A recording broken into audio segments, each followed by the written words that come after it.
정관용의 지금 이 사람.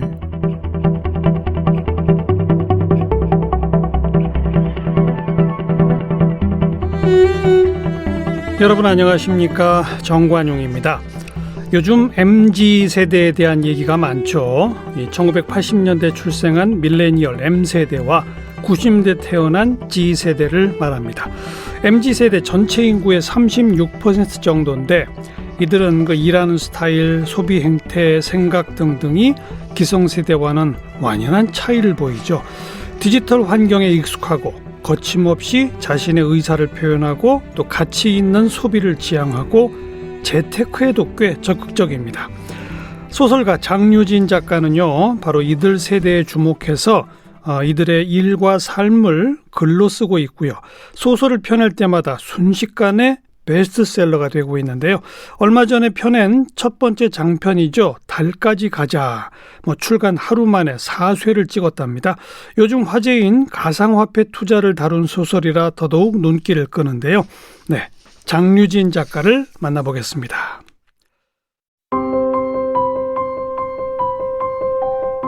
장유진 작가는 연세대학교에서 사회학을 전공했습니다. IT 회사에서 7년간 직장 생활을 했을 무렵 회사를 그만두고 동국대학교 대학원에서 국문학을 공부했습니다. 두 번째 직장 생활을 하던 2018년 단편소설 일의 기쁨과 슬픔이 창비 신인소설상을 받았습니다. 이후 본격적으로 작품 활동을 시작했습니다. 제11회 젊은 작가상, 제7회 시몬 문학대상을 수상했습니다. 소설집 일의 기쁨과 슬픔, 장편소설 달까지 가자 등이 있습니다. 장유진 작가 어서 오십시오. 안녕하세요. 반갑습니다. 네, MZ세대세요? 그렇다고 볼 수 있죠. 좀 앞쪽이긴 하지만 86년생입니다. 네. 밀레니얼 세대군요. 네. 동년배 이야기를 소설로 지금 써내고 계시고. 네, 주로 그런 이야기를 많이 쓰는 편이에요. 네. 이거 소설 쓸 때마다 이렇게 항상 베스트셀러가 돼요? 네, 감사하게도 네. 독자님들이 많이 찾아주셔가지고, 네. 네. 근데 직장 생활을 한참 하다가 소설을 썼더라고요. 네, 맞아요. 네. 그 대학부터 문예 창작이나 이런 걸 전공한 것도 아니고. 네, 그건 아니고요. 사실 예. 저는 소설을 써본 적도 없고, 써보고 싶다고 생각조차 해본 적이 없었어요.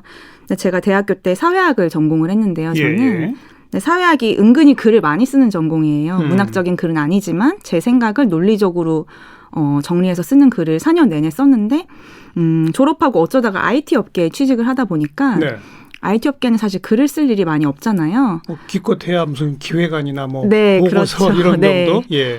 그러다 보니까 조금 어리둥절한 감각이 있었고 나는 뭔가를 계속 쓰고 싶은데 라는 생각이 있어서 이제 글쓰기 강좌를 찾아봤어요. 그래서 문화센터에서 하고 있는 소설 창작 강좌를 듣게 되면서 예. 소설을 처음 쓰기 시작했고 그런 식으로 한 7년 정도 띄엄띄엄 쓴 것 같아요. 7년이나? 네. 그럼 습작 기간이 꽤 길었군요. 네, 그렇죠. 7년 내내 아주 열심히 쓴 건 아니지만 쓰다가 또 생각이 나면 또 등록을 해서 쓰고 그런 식으로 썼습니다. 네. 네.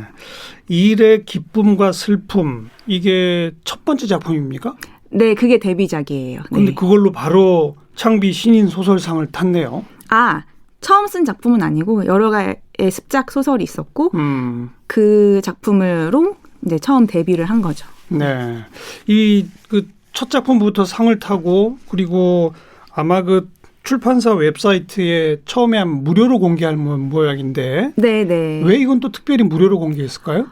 그 문예지에 실렸던 소설인데요. 그때 이제 신인상 당선작들에 한해서 중간에 무료 공개로 풀렸어요. 근데 그 링크가 돌고 돌면서 굉장히 많은 사람들이 봐주셨어요. 감사하게도. 네. 40만 조회수가 40만을 넘겼다고요? 네네. 어떤 내용이에요? 이건 지금? 그게 판교에 있는 판교 테크노밸리에 있는 어떤 스타트업에서 일하는 주인공이 나오는데요. 그 스타트업 이제 중고 거래를 하는 스타트업이에요. 근데 거기에서 이제 중고 물품을 올리는 게 아니라 예. 항상 새 물품을 올리는 사용자가 있는 거죠. 그래서 이 사용자가 대체 누군지 알아보고 와라라는 대표의 어떤 지시를 받고 중고 거래를 하는 척하면서 그 사람을 만나러 가게 되면서 벌어지는 얘기예요. 네. 그러다가 이제 직장을 아예 그만뒀더라고요. 아, 저요? 네. 그 이후로 지금은 전업작가 생활을 하고 있습니다. 전업작가로도 충분히 생계가 된다라는 자신이 있었나요? 사실은 자신보다도 약간 모험이긴 했는데요. 제가 이제 중간에 이제 7년 정도 회사 생활하면서 습작을 하다가 1년 정도는 정말 소설 습작에만 집중하는 기간을 가지고 싶다라고 해서 일을 그만두고 1년 정도 쉰 기간이 있어요. 예. 그때 이제 쉬면서 습작을 하고 다시 재취업을 했는데 재취업을 하고 나 3일째 되는 날 3일? 네. 당선 연락을 받은 거예요. 오. 사실 그때는 뭐 소설가만 해야겠다라는 생각은 없어서 이제 병행을 하면서 회사를 다니다가 제가 이제 회사 다니면서 발표한 작품을 묶어서 한 권의 책으로 내면서 만들게 됐어요. 그래서 그때 단편 모음집이죠. 네, 맞습니다. 그때는 막 자신이 있다라기보다는 사실 소설가가 된다는 거는 물론 실력도 있지만 운도 따라줘야 되는 거거든요. 그래서 굉장히 희박한 운이 나에게 왔으니 나에게 온 기회를 놓치지 말자라고 생각해서 그리고 제가 아무 계획 없이 그만둔 건 아니고 몇 권의 책을 내기로 이제 출판사와 계약이 되어 있었어요. 몇 권씩이나? 아, 네네. 그래서 이 계약서가 있으니까 내가 아주 놀지는 않겠구나라는 생각이 있어서 그 계약서를 믿고 그만두게 된 것이죠. 그 출판사랑 소설책 몇 권을 내기로 이미 계약을 했다는 거잖아요. 네, 맞습니다. 그럼 그 소설을 다음엔 뭐 쓸 거다가 이미 다 구상이 있는 거예요? 아니, 없는데 계약부터 하더라고요. 아니, 구상도 없는데 계약을 해요? 네, 여기는 좀 그런 것 같아요. 출판계는. 그러니까 작가한테 이런 소설을 써주세요라기보다는 이 작가를 믿고 몇 년 뒤더라도 앞으로 몇 권은 꼭 우리 출판사랑 합시다 이런 거군요. 네, 그런 식의 계약이었어요. 독점 계약이로군요. 그런 셈이죠. 네. 어찌 보면 노예 계약이랄 수도 있는. 네, 그럴 수도 있고요. 네. 그리고 이제 이번에 첫 장편 달까지 가자를 펴냈는데 네. 제가 앞에서 소개했듯이 요즘 화제인 가상화폐 투자를 다뤘어요. 네, 맞아요. 이런 식의 소재를 선택한 이유가 있나요, 특별히? 사실은 제가 20대 때 이제 회사 생활을 하면서 가장 많이 했던 생각 중 하나가 누가 100만 원만 주면 좋겠다. 이런 생각을 정말 많이 했어요. 특히 지난달 월급은 다 썼는데 아직 이번 달 월급이 들어오지 않았을 때 그 기간이 한 열흘 정도 있는데 그때 그런 생각 정말 많이 했어요. 누가 좀 100만 원만 주면 좋겠다. 네. 그래서 뭐 제가 소설가가 됐으니까 소설가는 사실 자기가 상상하는 어떤 이야기도 만들어낼 수 있잖아요. 그래서 누가 큰 돈을 주는 이야기를, 큰 돈을 턱하니 주는 이야기를 써보고 싶다라는 생각을 항상 했었거든요. 그런데 이제 그 돈을 어떻게 줄까 생각을 하다가 2017년에 지금처럼 가상화폐 1차 붐이 있었을 때 그렇죠. 제가 그걸 좀 유심히 뉴스 같은 걸 봤던 기억을 되살려서 그러면 큰 돈을 가상화폐로 줘볼까? 라는 아이디어에서 출발해서 이 소설을 쓰게 됐습니다. 네. 네. 본인도 가상화폐 투자 해봤어요? 전 직접 해본 적은 없습니다. 네. 한 번도 없어요? 네네. 주변 사람들 많이 하죠? 주변 사람들이 많이 하긴 하죠. 그리고 저는 또 IT 업계에 있었어서 예전부터 이게 어떤 거라는 걸 듣긴 들었었거든요. 그래서 사실 제가 직접 한 건 아니지만 이 소설을 쓸 때 실제 그 차트 2017년, 2018년의 차트를 보면서 이 소설 속에 실제 가상화폐 액수가 나오는데 실제 그 날짜에 그 액수였을 때 그걸 기반으로 그대로 썼어요, 사실은. 네. 그럼 그 2017년부터 18년 기간 동안을 다뤘다고 그랬잖아요. 네네. 그때 그 기간 동안에는 가상화폐 가격이 계속 올랐나요? 그때가 한창 상승하던 기간이라 2018년 초부터 다시 뚝 떨어지거든요. 저는 그 상승 곡선 물론 계속 상승하는 건 아니고 등락이 계속 있었지만 네, 전반적으로는 좀 올랐던 시기. 네, 맞습니다. 그래서 그 등락에 맞춰서 오히려 에피소드를 끼워 맞췄어요, 저는. 네. 나중에 2018년 초 이후에 많이 하락했다고 그랬잖아요. 네. 그 결과적으로 손해본 사람들도 많이 생기는 그런 건가요? 이 책에서는 그렇지는 않지. 스포일러가 될까 봐 좀 말씀드리긴 그런데 네. 저는 이제 완전히 하락하기 좀 전까지 얘기를 다뤘어요. 네. 제목인 달까지 가자도 가상화폐 투자자들 사이에 나오는 용어라고요? 네, 맞아요. 사실 뭐 요즘도 쓰는 말이긴 한데 그 당시에 이제 가즈아라는 말이 유행을 했어요. 가즈아. 네. 맞아요. 가즈아 이렇게. 네, 맞습니다. 그러니까 자기가 투자한 가상화폐가 더 올라갔으면 좋겠다라는 뜻이고 사실 뭐 가상화폐는 우리나라에서만 하는 게 아니라 이제 해외에서도 많이 하니까 예. 영어권의 투자자들은 투더문이라는 말을 많이 쓰더라고요. 달까지 가자. 그러니까 그래프가 꼭대기까지 올라갔으면 좋겠다. 그만큼 값이 올라가도록 해보자. 네. 그래서 그 투더문이라는 말과 그 가즈아라는 말을 합쳐서 달까지 가자라는 제목으로 하면 재밌을 것 같아서 그렇게 정했어요. 네. 그런데 대학에서 또 사회학도 전공했으니까 네. 사회적으로 지금 가상화폐는 국제적 논란거리고 네. 이건 명백히 투기다. 네. 지극히 위험하다. 네. 요즘 젊은 세대들 사이에 가상화폐 투자가 너무 많은 것은 참 사회적 문제가 될 수 있다. 네. 이런 얘기가 많잖아요. 네. 그런 인식은 안 하셨어요?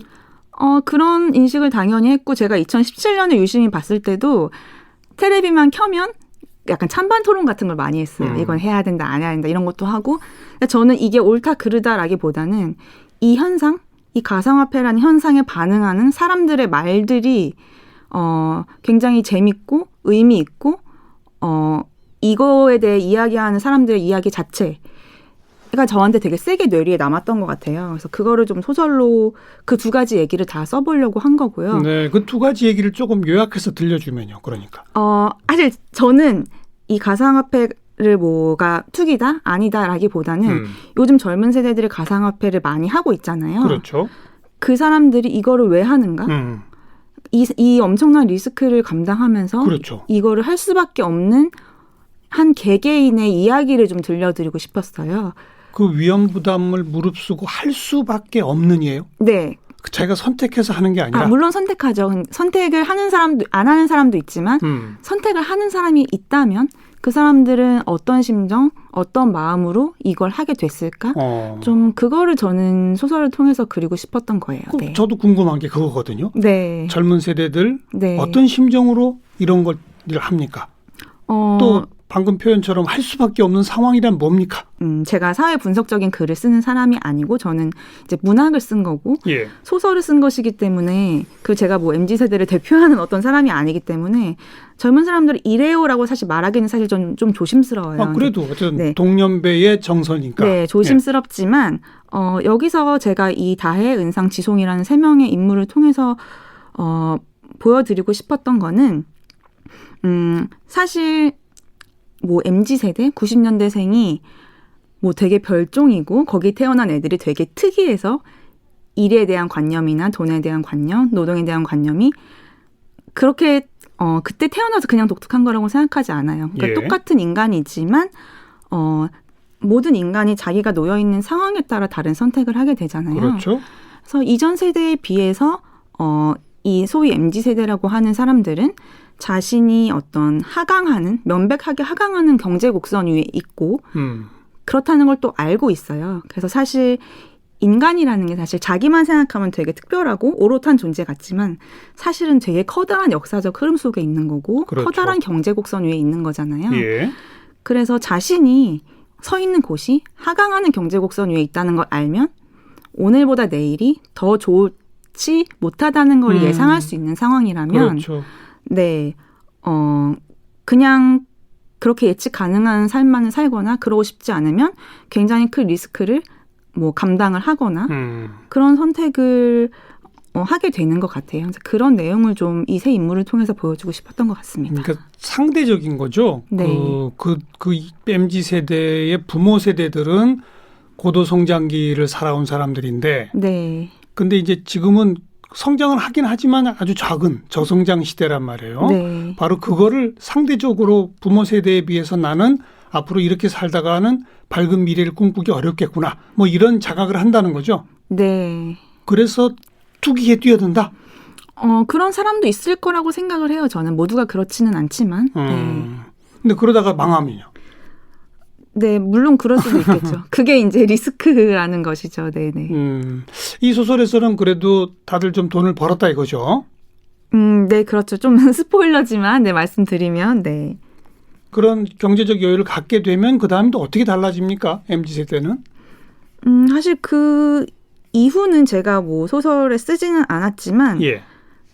사실 제가 규정하고 싶진 않았고 독자분들이 그냥 각자 상상해 주시면 좋겠다고 생각을 해서 예. 그렇게 마무리를 하긴 했어요. 네. 이 장편을 구상하면서 누가 3억 원 돈을 주는 소설을 써보고 싶다 이렇게 생각했다면서요? 네, 맞습니다. 3억이라는 숫자는 왜 나왔어요? 사실 제가 예전에 이제 롯 많이 샀어요. 그러니까 돈이 필요하다고 생각을 해서 그런데 이제 뭐 지금 월급 말고 큰 돈을 누가 좀 줬으면 좋겠다. 예. 라는 생각을 해서 특히 이제 결혼 준비를 하면서 이제 신혼집을 알아보러 다니면서 누가 돈을 좀 주면 좋겠다라는 생각이 있어서 그때 이제 약간 기대를 하는 그 시간이 있잖아요. 당첨을 예. 기다리면서. 예. 그때 얼마가 되면 좋을까 생각을 했을 때 3억이 되면 참 좋겠다라는 생각을 항상 했어요. 너무 많은 돈, 평생 놀고 먹을 수 있는 그런 돈을 바라면 쟤는 욕심이 너무 많아라고 하면서 안 줄 것 같고 좀 적당히 예. 회사를 그만두진 않지만 어떤 나를 든든히 지켜줄 수 있는 좀 돈이 여윳돈을 좀 가지면 네, 항상 3억을 주면 좋겠다. 그래서 3억을 주는 소설을 쓰고 싶다라는 생각을 했었죠. 네. 이 소설에 등장하는 주인공들한테 그래 3억씩 줬어요? 3억씩은 아니고 좀 다르긴 한데 그중에 한 명에겐 제가 3억 정도를 줬습니다. 그 본인이 이루고자 하는 꿈을 소설 속 주인공을 통해 이루어준 거네요. 그런 것도 있고요. 사실 이들이 정말 전 재산을 투자하고 많은 리스크를 감당하고 나는 더 좋은 걸 갖고 싶어. 더 큰 돈을 벌고 싶어. 하면서 계속 투자를 하거든요. 근데 보통 그런 종류의 이야기 있잖아요. 자신의 분수에 맞지 않는 돈, 자신의 주제에 맞지 않는 걸 바라는 이야기는 보통 그렇게 욕심을 낸 거에 대한 벌을 받으면서 끝나거든요. 일반적으로는. 네. 네. 하지만 저는 벌을 주고 싶진 않더라고요. 왜냐하면은 이 소설 속 주인공이 바라던 게 화장실과 방에 그 경계가 없는 원룸에 살고 있어요. 화장실과 방에 경계가 없다. 네네. 문도 없어요. 문은 있지만 그 아래 턱이 없어서 자칫하면 물이 넘쳐 흐르는 거예요. 방까지. 그래서 턱이 있는 방으로 이사를 가고 싶다라는 생각이었는데 이게 그렇게 큰 욕심인가라는 생각이 드는 거예요. 네, 네. 사실 누군가는 태어날 때부터 주어진 것들을 욕망했다고 해서 벌을 줘야 될까? 나는 내 소설이니까 그렇게 하고 싶지 않다라는 생각에 이사를 갈 수 있는 정도의 돈을 줬어요, 저는. 네. 네. 그래서 이사를 가면 그 돈을 다 써버린 거예요? 실제로는 쓰지는 않고 갈 계획을 세우면서 끝나긴 하는데요. 네, 네. 사실 제가 이 소설을 쓰면서 이 소설을 설탕에 굴린 이야기라고 많이 이야기를 하고 다녔는데 이 세 주인공들이 과자 만드는 회사에 다니거든요. 그래서 그렇게 설정을 한 이유도 사실 실제로는 누가 내 인생을 설탕에 굴려주지 않잖아요. 실제로는 투자하면 말씀하신 것처럼 망할 수도 있고 정말 안 좋은 결말이 있을 수도 있고 그렇죠. 하지만 그냥 이 소설 속 주인공들만큼은 정말 설탕에 굴려서 이 이야기 자체를 달달하게 끝내고 싶다. 누군가는 비현실적이라고 말할 수도 있지만 저는 그냥 제 마음이 그렇게 하고 싶어서 네. 이런 결말을 냈습니다. MZ세대들한테 좀 위안과 희망을 주는 그런 메시지네요. 사실 근데 완전한 희망이라고 할 수도 없는 게 말씀하신 것처럼 이 뒤에 항상 좋은 일만 벌어지란 법도 없잖아요. 없죠. 사실은. 예. 그래서 사실 설탕이나 단 거를 먹으면 먹는 순간은 굉장히 달지만 먹고 나면 입안이 좀 텁텁하잖아요. 그렇죠. 좀 텁텁한 느낌? 그 찝찝한 느낌 또한 이 소설의 일부라고 생각하면서 네. 썼어요. 네. 네. 소설의 그 마지막 문장이 일단은 계속 다니자. 네. 이게 회사를 말하는 거죠? 네, 맞습니다. 네. 왜 이런 식으로 끝냈죠? 일단은 계속 다니자가 무슨 뜻이죠? 사실 제가 사회생활을 하면서 저는 사실 그 다른 어떤 가치보다 안정을 원했어요. 그리고 안정을 원할 수밖에 없는 상황이었고 그래서 약간 어떻게든 대감집에 붙어 있으려는 노비의 마음으로 저는 되게 조직에 끝까지 남아있는 사람이 되고 싶었거든요. 근데 저는 그렇지 못했지만 약간 안 그만두는 사람에 대한 로망이 저한테 좀 있었던 것 같고요. 그리고 사실 이 소설 주인공이 그렇게 큰 리스크를 감당하면서 난리를 치면서 3억을 벌었잖아요. 3억을 벌었어도 그게 그렇게 인생을 뒤바꿀 만한 정도의 돈은 아니거든요. 그래서 아이러니하지만 그래서 주인공이 그렇게 싫어했고 그렇게 내내 퇴사하고 싶다고 노래를 불렀지만 막상 3억 정도가 생기니까 그러면 마음의 여유가 생겨서 회사에 좀 너그러워지지 않았을까? 조금은 더 다니고 싶은 마음이 생기지 않았을까라고 예. 생각하면서 이런 엔딩을 만들었습니다. 그 네. 2030 MZ 세대들한테 일과 직장의 의미가 기성세대들과는 다르죠, 좀. 네, 아까랑 말씀드린 거랑 좀 비슷한 것 같은데요. 이 세대가 처한 사회적 상황, 경제적 상황이 다르기 때문에 일에 대한 태도 역시 좀 다를 수밖에 없는 것 같아요. 네. 그러니까 가장 큰 차이가 뭔 것 같아요? 기성세대들이 일에 대한 태도와 젊은 세대들이 일에 대한 태도의 가장 큰 차이는? 내가 여기서 이거 뭐 저만 그냥 생각해서 말씀을 예. 드리면 여기서 계속 남아 있었을 때 상황이 더 나아지고 더 좋은 미래를 기대하기가 좀 힘들다는 생각이 좀 드는 것 같아요. 보통은. 네. 직장에 계속 다니면 내가 자동으로 승진도 하고 뭐 그래서 월급도 많이 오르고 네. 뭐 이런 걸 기대하기가 쉽지 않더라. 네, 네, 맞아요. 그럼 그렇다고 해서 그 직장을 안 다니면 또 다른 뭐가 있나요? 잘 다른 대안이 모르겠어요. 있는 저는 것도 사실은 굉장히 다니고 싶어 했고 월급이 조금밖에 안 오르더라도 저는 어떻게든 조직에 남아있고 싶어 했는데 저는 어떻게 또 소설가로 데뷔를 하게 돼서 나오게 됐지만 그런 생각을 하는 제 주변 친구들도 좀 있는 것 같아요. 네. 제가 그냥 그 피상적으로 느끼는 젊은 세대들의 돈에 대한 태도는 이중적인 것 같아요. 네. 젊은 세대 중에 한쪽은 정말 재테크에도 굉장히 관심을 많이 갖고 열심히 돈을 쫓는 세대들이 있는가 하면 또 한쪽에서는 돈 없이도 산다. 돈보다는 내가 좋아하고 재밌는 걸 택한다. 뭐 이런 선택도 많은 것 같아요. 네. 어느 쪽이 더 많아요? 젊은 세대들 가운데. 사실 모든 세대를 다 하나의 경향이야라고 묶을 수는 없듯이 뭐 MZ세대 뭐 90년대생이라고 해서 그렇게 다 똑같은 일에 대한 관념이 다 똑같거나 하나로 이 세대는 이렇다라고 사실 말할 수는 없는 것 같아요. 오히려 저는. 예. 이런 사람도 있고 저런 사람도 있는데 저는 그중에서도 이제 가상화폐를 하는 친구들의 이야기를 그려본 것이죠. 네. 단편소설 일의 기쁨과 슬픔 이걸로 이제 창비 신인소설상 탔잖아요. 네. 일의 기쁨과 슬픔. 네. 이거 어디서 많이 들어본 제목 비슷한데. 네, 사실 알랭드 보통의 같은 책이 있어요. 동명의 에세이지만 네. 그 소설에서 따왔습니다. 네. 그 본인이 생각하는 일의 기쁨은 뭐고 일의 슬픔은 뭡니까? 사실 일은 보통 다 일의 기쁨이 어딨어라고 생각하는 사람들도 많이 있는데 저는 오히려 그 1년 동안 회사를 그만두고 소설 습작을 하던 기간 그 기간에 오히려 일의 기쁨이라는 게 있구나라는 걸 느꼈어요. 사실 일을 그만두고 회사를 그만두고 내가 원하는 걸 하면 저 같은 경우는 소설 습작이죠. 하면 너무너무 좋을 것 같았거든요. 네. 그런데 막상 좋긴 좋은데 이게 100만큼 좋지가 않은 거예요. 일을 안 하니까 뭔가 2% 부족한 느낌이 있었어요. 그게 뭐냐면 물론 일을 하면 돈이 들어오죠. 그렇죠. 그리고 일을 관두면 돈을 써야 되니까 돈이 점점 줄어들잖아요. 그렇죠. 물론 그것도 있어요. 1차적으로. 일의 1차적 기쁨은 돈이 생긴다. 네. 그렇죠. 근데 정말 돈을 빼고서라도 부족한 게 있는 거예요. 돈을 생각 안 하고서라도. 그게 뭘까라고 생각을 해보니까 돈이 아니라 내가 돈을 벌고 있을 때, 내가 경제 활동을 하고 있을 때만 받을 수 있는 어떤 에너지가 있더라고요. 예. 그래서 경제 활동을 하지 않고 있으니까 그 에너지가 없어서 약간 자존감도 낮아지고 어떤 활력도 좀 떨어지고 하는 걸 느꼈어요. 그래서 그게 뭘까 좀 생각을 해봤는데 일이라는 걸 하면 내가 아무리 억지로 일하고 재미없게 일하고 영혼 없이 일해도 어쨌든 노동을 하고 나면 서비스든 재화든 뭔가가 만들어지잖아요. 생산하죠. 그 서비스나 재화를 누군가는 사용을 한단 말이에요. 그렇죠. 원하고 사용을 하거든요.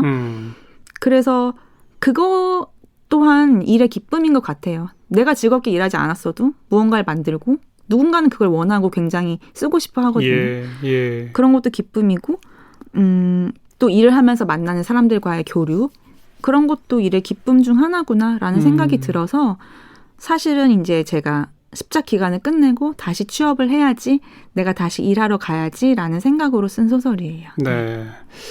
일의 1차적 기쁨은 돈이 생긴다. 네. 노동을 해서 뭔가를 생산해내고 그걸 누군가 소비한다. 네.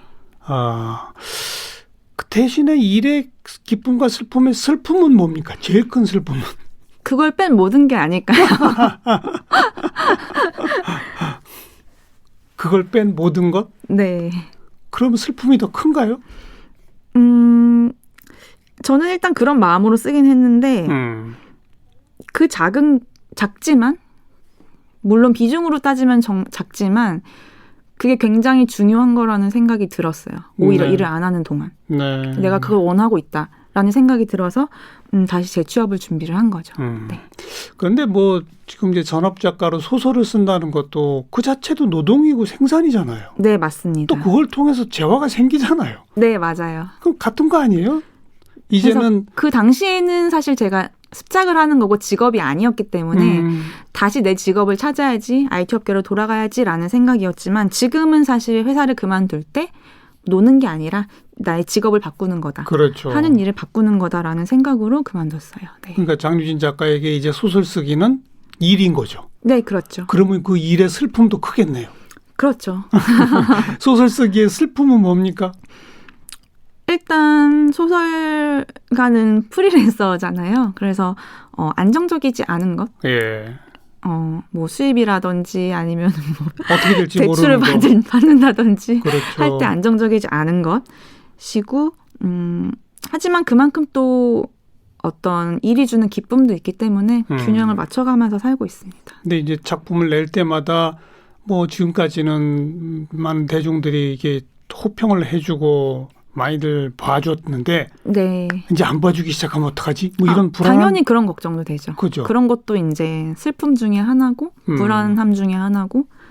근데 그거는 어쩔 수 없는 것 같아요. 다른 소설가 선배님들한테 물어봐도 그거는 뭐 어쩔 수 없이 평생 안고 가야 하는 것이다. 그렇죠. 라고 말씀을 하시더라고요. 네. 그런 젊은 세대의 일의 기쁨과 슬픔, 그 희노애락을 갖고 있는데 그 가운데 한 3억 정도 여윳돈이 생긴다면 어떻게 될까?